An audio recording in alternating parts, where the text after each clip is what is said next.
Big announcement here. Our second book, our sophomore book, Lady Secrets, Real, Raw, and Ridiculous Confessions of Womanhood, is available now for pre-order. Head over to theladygang.com/secrets to pre-order your book now. We're so excited about this. Thank you to our community who submitted all of their deepest, darkest secrets. And there's a couple sprinkled in there from yours truly and the other two dum-dums on this podcast. We love you guys so much for your support. We're so excited for you guys to read this. Head on over and order Lady Secrets at theladygang.com/secrets. Everything is better electrified, and Hyundai has the widest range of electrified vehicles on the market, including the first ever Tucson and Santa Fe plug-in hybrid EVs. Visit your nearest Hyundai dealer or learn more at HyundaiUSA.com. It's time for a Quickie. Podcast One presents The Lady Gang, the Hollywood girl posse, with Lady Gang Quickie. Here's Keltie Knight, Becca Tobin, and Jack Vanek. Let's make this quick.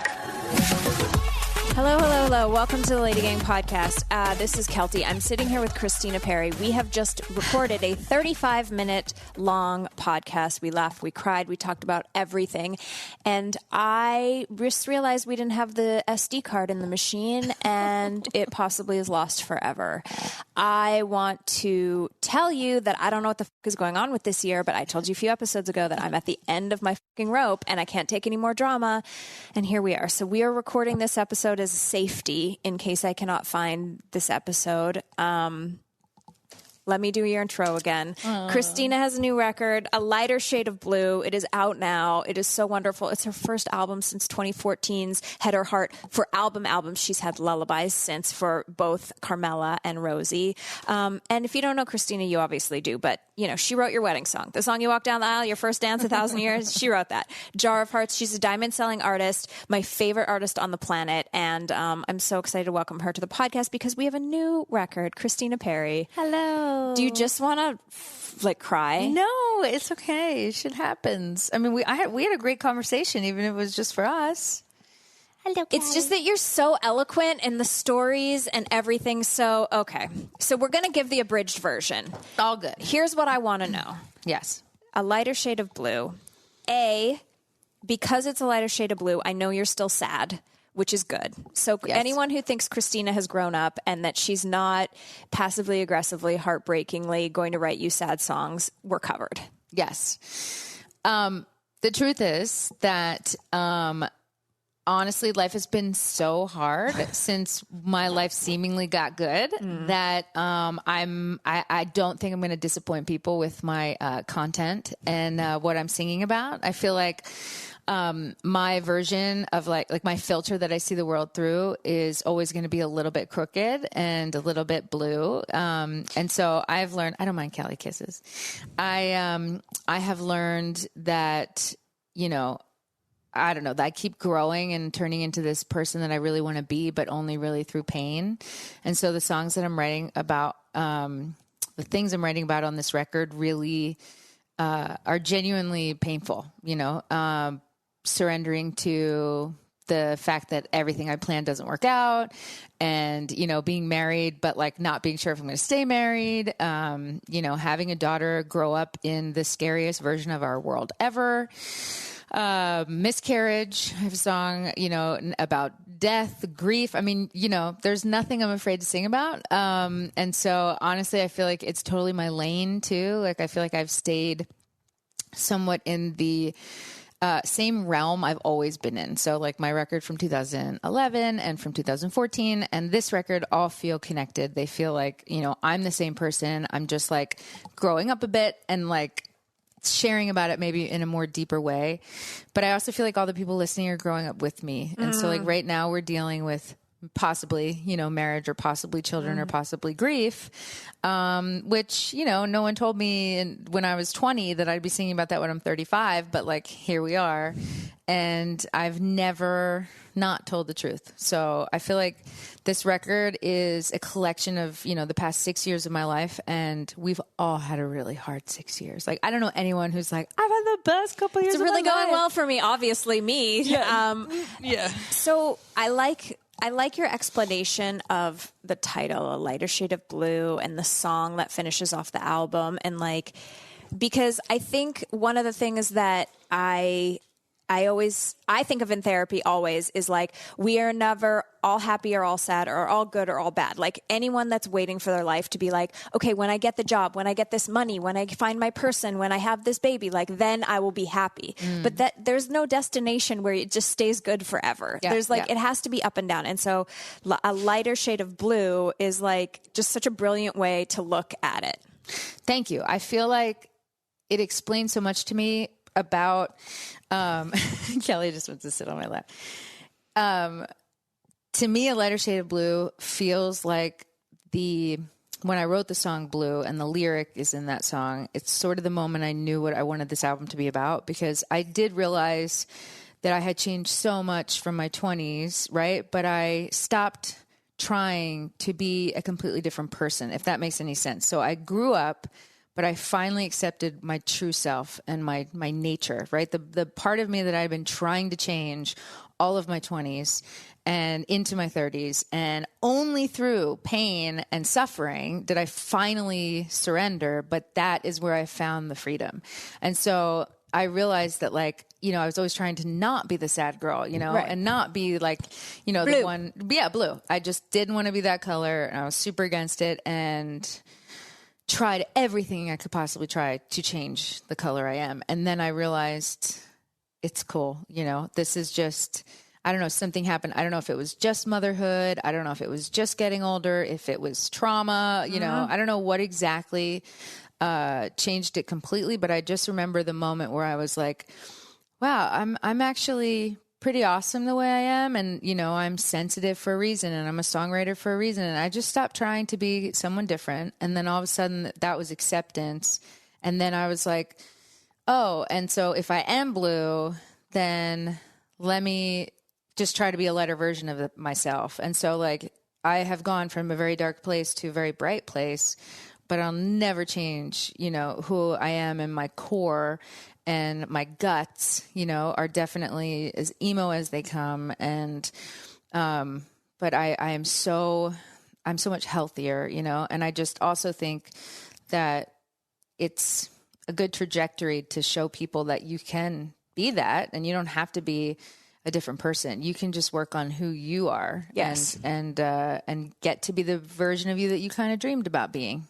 Well, it's interesting. And like, when I hear you say this, I think about like even our friendship, which is like, and female friendships in general, which is something we talk about on the podcast all the time. And like in your 20s, it can be really hard because everyone's like figuring out and putting on different pieces of themselves. Yeah. And there's something in like a long-term adult friendship where you're like, you know what? I know Christina doesn't want to make a plan. Like, she doesn't want to be like, hey, 3 Tuesdays from now, like, we're like, my favorite thing Christina does is she's like, I'll find you later. Like, there's no pressure. Like, I may need to crawl in a hole for a few days. Yeah. I may not be able to take in anything, but like, I'll let you know. I'll find you later, you know? And it's like, there's just something about kind of sitting and realizing the person that you are and being okay with that, even if it's like, you know, like whatever that is. Well, it's funny that this is a good example of like, you make that room for your friend, but you never make that room for yourself.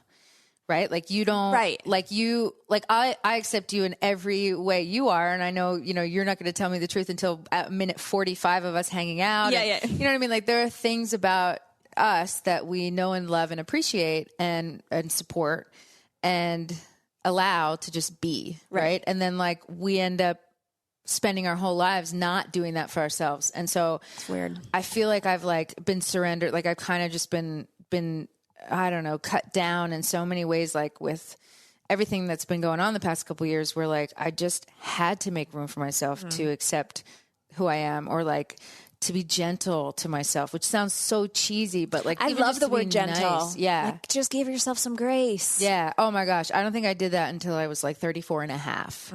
And then all of a sudden now I'm 35 and a half. And I'm like, oh, this is what it looks like when I'm like not the meanest person on earth to me. Because I'm not mean to literally anyone on earth other than me. I know. And so it is really nice to see that in your friendship, because, and you do have to be friends for long enough to be able to do that. But I feel like that's a really good point. Like, that's kind of what this album is been for me too. It's kind of like a coming of age, but like not the cute coming of age stories that we read, like The Perks of Being a Wallflower when we're 15, right? But like coming of age, like in our 30s, like, and accepting who we are. So it really is just that in like, song form.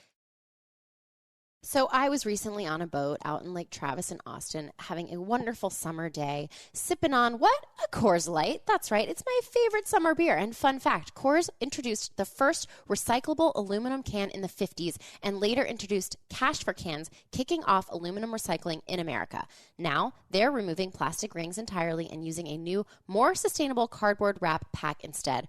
That's why we love this beer. We love a chill beer that cares about the environment, don't we? So according to National Geographic, 91% of the 8.3 billion tons of plastic produced since the 50s still isn't recycled.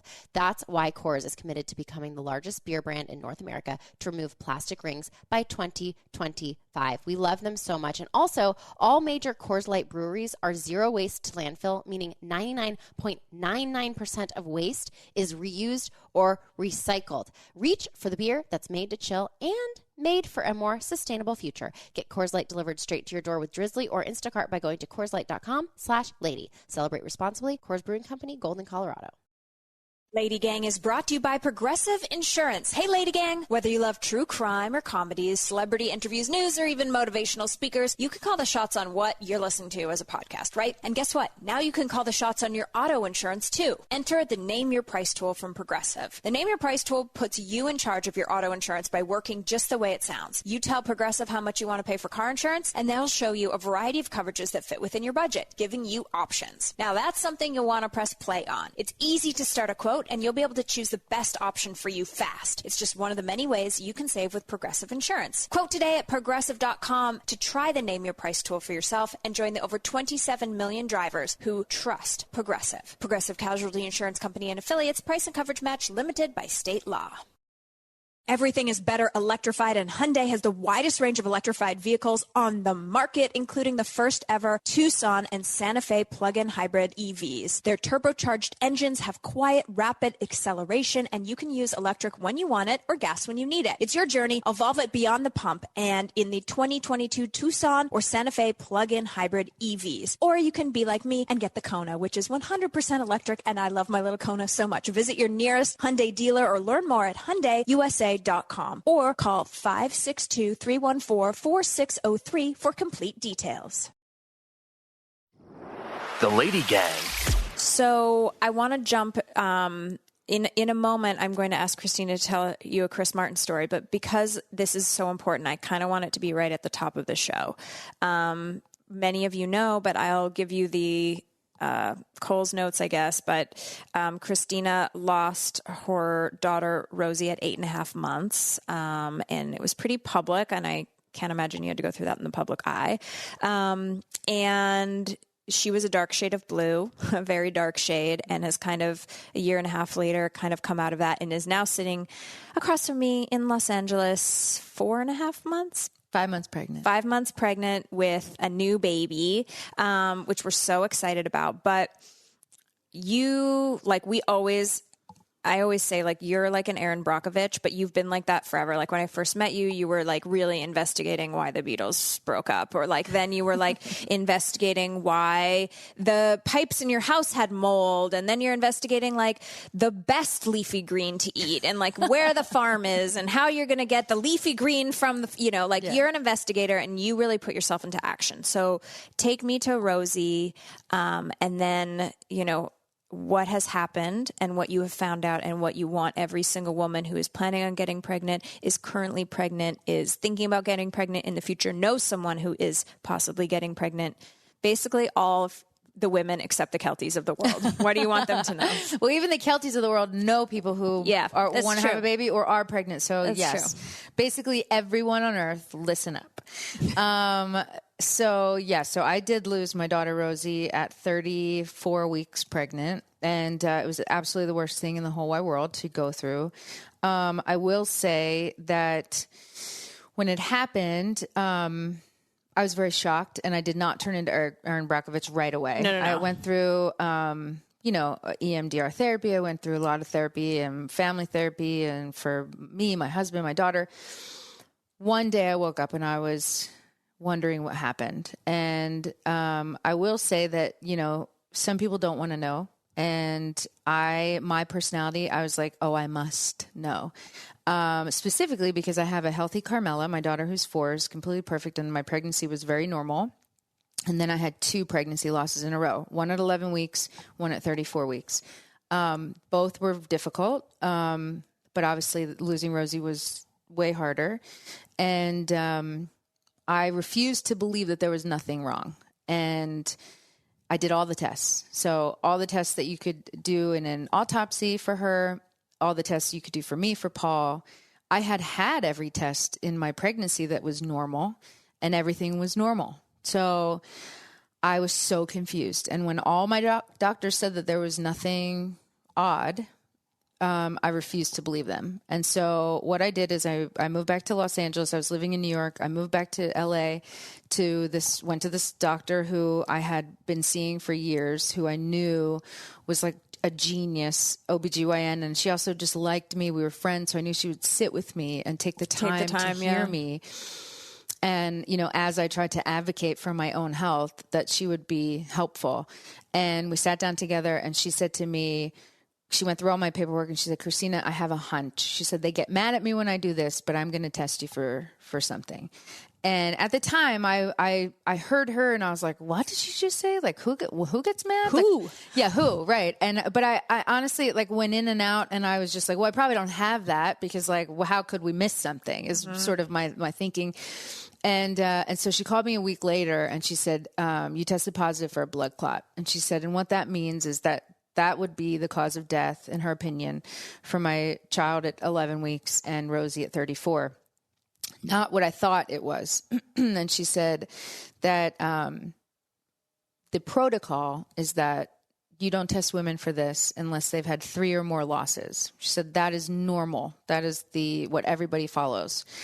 And she said, but I had a feeling that you might have this. It's just bananas. Like, if you really sit and be like, you have to go through the, oh my God, I missed my period. Oh my God, I'm pregnant. The celebration, the whatever's happening in your life, 3 full times. 3 times until, basically everyone in your life is affected, and potentially any time. It could be first trimester, second trimester, third trimester. There's no even saying when.